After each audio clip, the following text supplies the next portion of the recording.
Hello बच्चों, कैसे हैं आप? उम्मीद करती हूँ आप बढ़िया और एकदम मज़े में होंगे।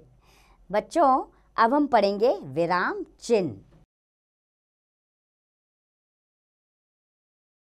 बच्चों, भाषा के लिखित प्रयोग में अपनी बात को स्पष्ट करने या किसी भाव को स्पष्ट करने के लिए तथा बात पूरी होने पर रुकने के लिए कुछ चिन्ह प्रयोग किए जाते हैं।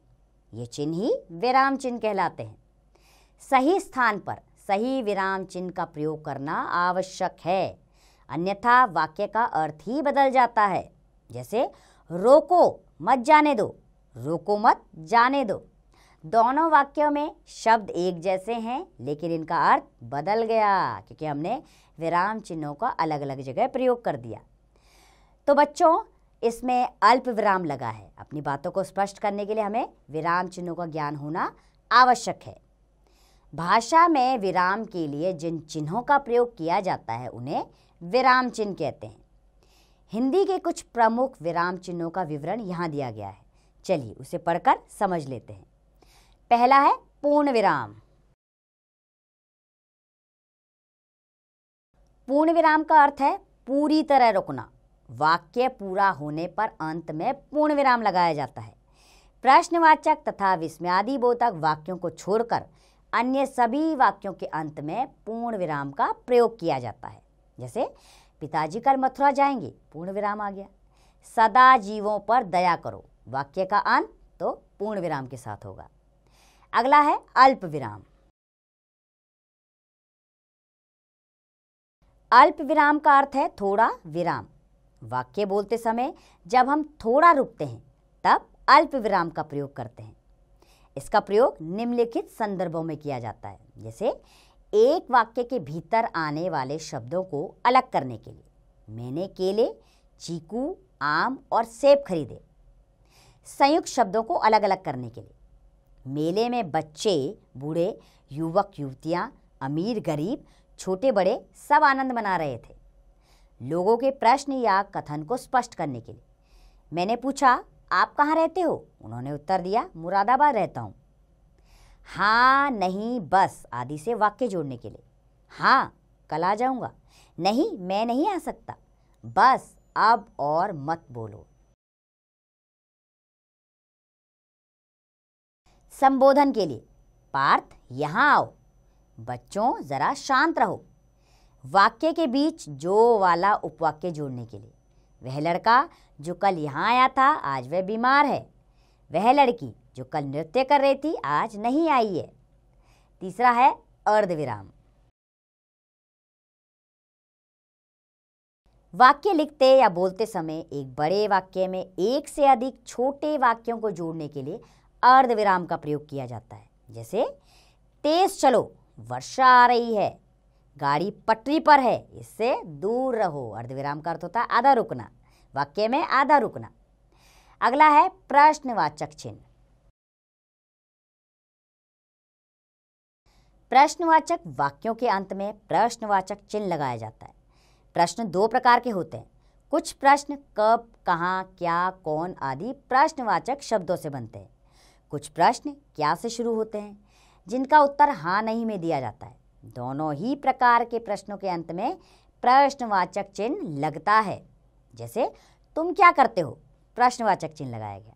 तुम्हारा विद्यालय कहाँ है, प्रश्नवाचक चिन्ह लगेगा क्योंकि इसमें प्रश्न पूछा गया है। तुम्हारे पिता कौन है, प्रश्नवाचक चिन्ह आएगा। कभी हम बातचीत के दौरान सिर्फ एक शब्द वाला प्रश्न भी कर सकते हैं। जैसे कौन, इसके बाद भी प्रश्नवाचक चिन्ह लगेगा।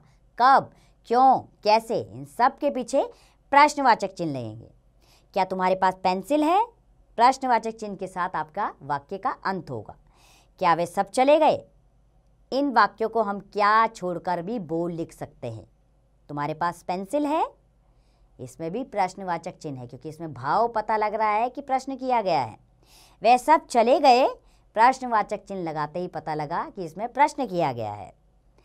अगला है विस्मयादिबोधक चिन्ह। इस चिन्ह का प्रयोग मन के भावों को प्रकट करने वाले वाक्यों के साथ होता है। इसके निम्नलिखित संदर्भ हैं। उद्गार वाली उक्तियों के साथ, वाह क्या बात है, धत ये तो खाली है। ख, एक शब्द में संबोधन के लिए, ए रमन, हे ईश्वर, माँ। ग, विस्मय वाले वाक्यों के लिए प्रशंसा का भाव हो जिसमें, कितना सुंदर घर है। निंदा का, कैसा मूर्ख बालक है। आश्चर्य का भाव जहां है, क्या बढ़िया घर है, देखो। ये वाक्य प्राय क्या, कितना, कैसा से शुरू होते हैं। निर्देशक चिन्ह, इसका प्रयोग वाक्य के अंत में दिए गए उदाहरणों से पहले होता है। वचन के दो भेद होते हैं इसमें, एक वचन और बहुवचन। ख, अपनी बात का उदाहरण या विवरण स्पष्ट करने के लिए, तुम उन्नति करो अपनी मेहनत और ईमानदारी से। ग, बातचीत में कथन के लिए इसका प्रयोग होता है। शिवम बोला, मैंने तो अभी अपना गृह कार्य नहीं किया है। अगला है योजक चिन्ह।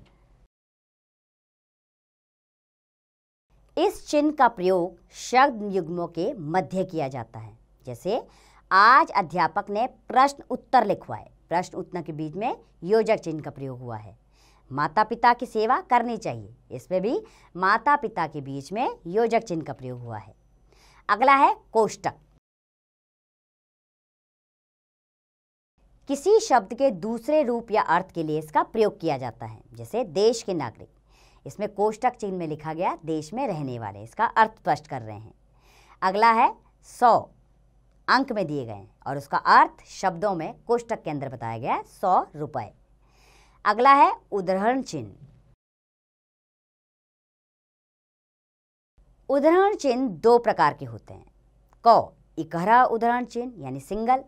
इस चिन्ह का प्रयोग किसी अक्षर, शब्द, किताब, वस्तु या व्यक्ति का नाम लिखने के लिए किया जाता है। जैसे नंदन, इसमें इकहरा उदाहरण चिन्ह का प्रयोग हुआ है, बच्चों की लोकप्रिय पत्रिका है।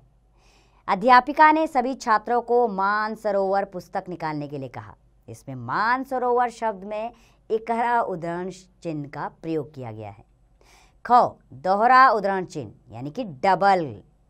इस चिन्ह का प्रयोग किसी के द्वारा कही गई बात, कथन को ज्यों का त्यों दिखाने के लिए किया जाता है। जैसे नेताजी ने कहा, तुम मुझे खून दो, मैं तुम्हें आज़ादी दूंगा। उनके द्वारा कहा गया कथन दोहरे उदाहरण की चिन्ह के द्वारा दर्शाया गया है। शास्त्री जी ने कहा, जय जवान जय किसान, इसमें भी दोहरे उदाहरण चिन्ह के द्वारा कथन दर्शाया गया है। अगला है लाघव चिन्ह। इस चिन्ह का प्रयोग शब्दों को संक्षिप्त रूप में दिखाने के लिए किया जाता है। जैसे डॉक्टर, इसको संक्षिप्त रूप में कैसे लिखेंगे, डा ऊपर आगत ध्वनि का चिन्ह और शून्य दर्शाकर इस लाघव चिन्ह का प्रयोग करते हैं। टेलीविजन, टीवी और लाघव चिन्ह आया। पंडित, प ऊपर बिंदु और लाघव चिन्ह। ईस्वी, बड़ी ई और लाघव चिन्ह के द्वारा इसे प्रदर्शित किया जाता है। चलिए एक बार इसे दोहरा लेते हैं। भाषा में विराम के लिए जिन चिन्हों का प्रयोग किया जाता है उन्हें विराम चिन्ह कहते हैं। पूर्ण विराम का प्रयोग वाक्य के अंत में किया जाता है। अल्प विराम का प्रयोग वाक्य में आए शब्दों को अलग अलग दिखाने के लिए किया जाता है। अर्धविराम का प्रयोग बड़े वाक्यों में छोटे वाक्यों को जोड़ने के लिए होता है। प्रश्न वाले वाक्यों के अंत में प्रश्नवाचक चिन्ह का प्रयोग होता है। मन के विभिन्न भावों को प्रकट करने वाले शब्दों के बाद विस्मयादिबोधक चिन्ह का प्रयोग होता है। इकहरे उदाहरण चिन्ह का प्रयोग किसी अक्षर, शब्द, पुस्तक, वस्तु या व्यक्ति का नाम लिखने के लिए करते हैं और दोहरे उदाहरण चिन्ह में किसी के कथन या बात को रखते हैं। उम्मीद करती हूँ बच्चों विराम चिन्हों के बारे में आपको पूरी जानकारी हुई होगी। अब आप इसका अभ्यास स्वयं कीजिए।